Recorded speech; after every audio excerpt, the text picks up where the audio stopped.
This is VOA News. Via remote, I'm Marissa Melton. British Prime Minister Boris Johnson, who last week tested positive for coronavirus, was moved to intensive care after his condition worsened on Monday. A statement from Downing Street said Johnson asked Foreign Secretary Dominic Raab to deputize for him where necessary.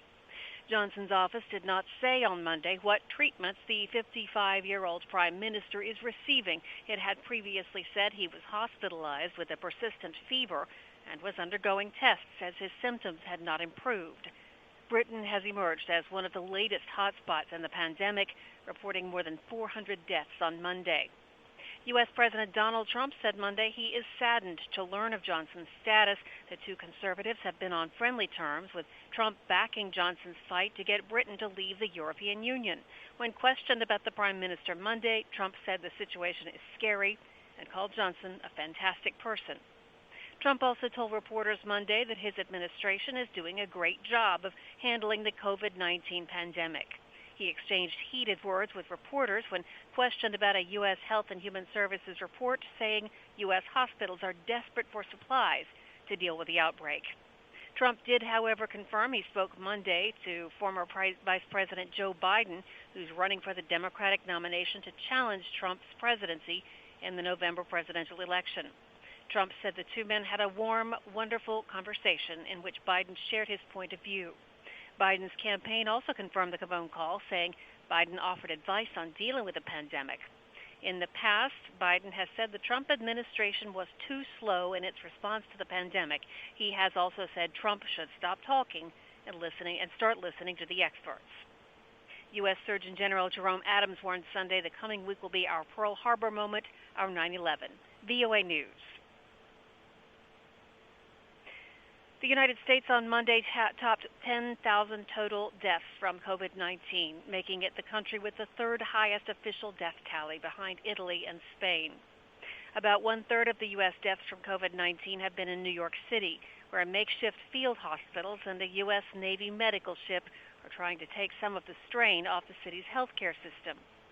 Other parts of the country are emerging as concerns with mounting case numbers, including Pennsylvania, Colorado, and Washington, D.C., where about 1,000 cases have been confirmed. A federal report finds 3 out of 4 U.S. hospitals surveyed are already treating patients with confirmed or suspected COVID-19.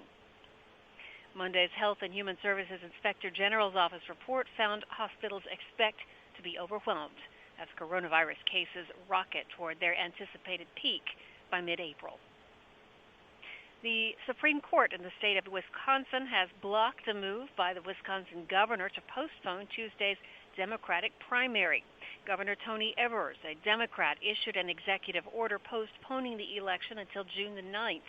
He acted in response to widespread demands that he unilaterally postpone the voting when he was unable to agree with the Republican-controlled state legislature on a plan for moving the vote to a later date and the terms of the balloting, such as whether to allow mail-in voting. And just in the past hour, the Wisconsin Supreme Court has ruled against his executive order, leaving the Wisconsin primary once again in limbo. More than a dozen U.S. states have postponed Democratic presidential primaries in April and May between former Vice President Joe Biden and Vermont Senator Bernie Sanders until weeks from now, in hopes that by then the effects of the virus will have dissipated enough to allow voters to show up at polling places to cast ballots without endangering their health. Austrian Chancellor Sebastian Kurz said Monday the government there hopes to begin loosening coronavirus-related lockdown restrictions as early as next week.